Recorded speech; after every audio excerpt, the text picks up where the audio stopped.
सेवा जोहार साथियों, सभी शहीदों एवं महापुरुषों की जय। सम्मानित साथियों, देश के अंदर जिस तरीके से आज 9 अगस्त विश्व आदिवासी दिवस मनाया जा रहा है, यह एक राष्ट्रीय नहीं अंतर्राष्ट्रीय पर्व है जो आदिवासियों के लिए, मूल निवासी समाज के लिए यूएनओ द्वारा एक उत्सव के रूप में गठित कर दिया है, जो अपने हक, अधिकार, इतिहास, संस्कृति, परंपरा, रीति रिवाज, इन तमाम चीज़ों की रक्षा सुरक्षा के लिए बनाया गया है। और इसकी बात करने के लिए निरंतर प्रतिवर्ष 9 अगस्त को 9 अगस्त विश्व आदिवासी दिवस मनाया जाता है। सम्मानित साथियों, जैसा कि आज देश के हालात हैं, आप तमाम लोगों को पता है कि किस तरीके से मूल निवासी समाज अपने अधिकारों के लिए, अपने हक के लिए, अपनी जल जंगल जमीन, इतिहास, संस्कृति को बचाने के लिए निरंतर संघर्ष करते आ रहा है। और आज के दिन ना जाने कितने छोटे बड़े कार्यक्रम, रैली, सभाएं, ऐसे प्रत्येक गांव में, कुछ सर्कल क्षेत्र में, तहसील मुख्यालयों में, जिले मुख्यालयों में कार्यक्रम हो रहे हैं। तो इसमें मैंने ये देखा और मैंने ये ऑब्जर्व किया कि जिस तरीके से आदिवासी समाज का आदमी आंदोलित होकर रैलियों के माध्यम से, बाजे गाजे के साथ में, आधुनिक वाद्य यंत्रों के साथ में रैलियां निकालता है और अपना 9 अगस्त विश्व आदिवासी दिवस हर्षोल्लास के साथ में मनाता है।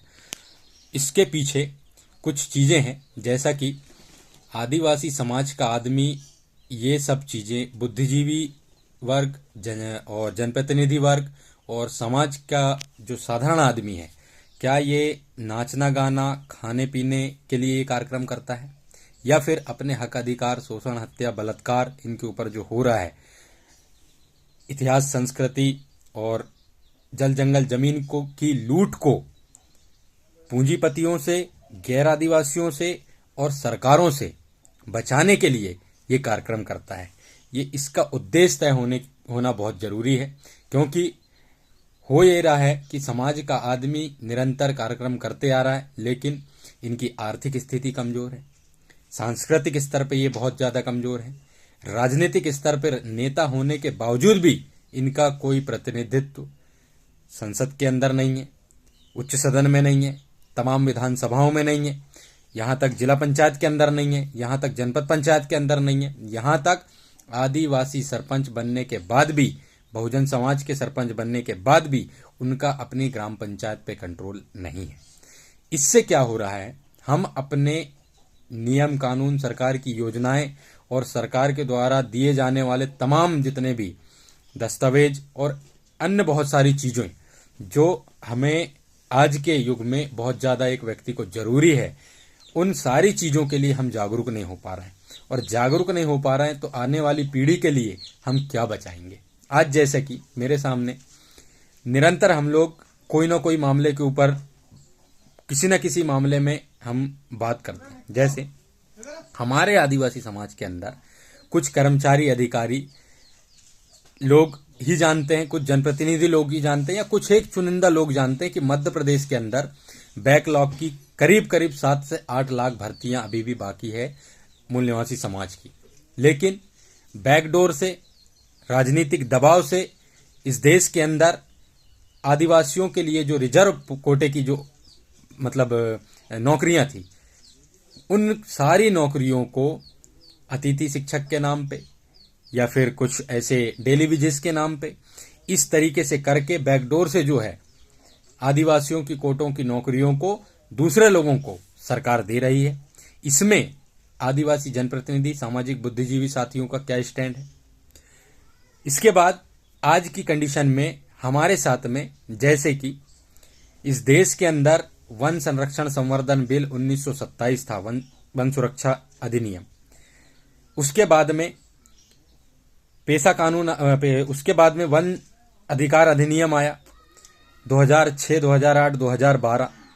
उसके बाद आज 4 अगस्त 2023 को संसद के द्वारा, सेंट्रल गवर्नमेंट के द्वारा वन संरक्षण संवर्धन बिल आया। इसमें 12 लाख परिवार जो जंगलों के किनारे रह रहे हैं, ये अपने मूल परंपरागत अधिकारों से बेदखल हो जाएंगे। 12 लाख मतलब पर यूनिट अगर 5 लोग भी लेते हो, 4 लोग भी लेते हो, तो 48 लाख करीब लोग होते हैं। मतलब जो आपकी संस्कृति, परंपरा, इतिहास से जुड़े हुए लोग हैं वो तो खत्म हो गए। किस इतिहास और परंपरा को बचाने की बात कर रहे हैं आप? किस व्यवस्था को बचाने की बात कर रहे हैं? हम दरबदर हैं भैया।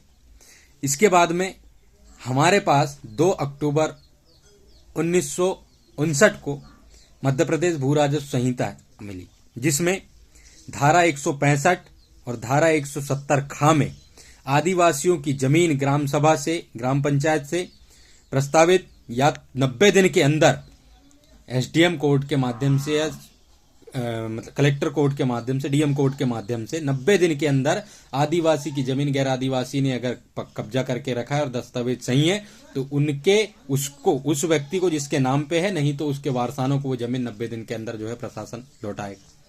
कितने आदिवासियों की जमीन उनको बेदखल करके, कब्जा करके गैर आदिवासियों ने रखा हुआ है, और न जाने कितने राजस्व के मामले तहसीलों में और डिस्ट्रिक्ट कोर्ट में धूले आंक रहे हैं, मतलब धूल के अंदर लिपटे हुए।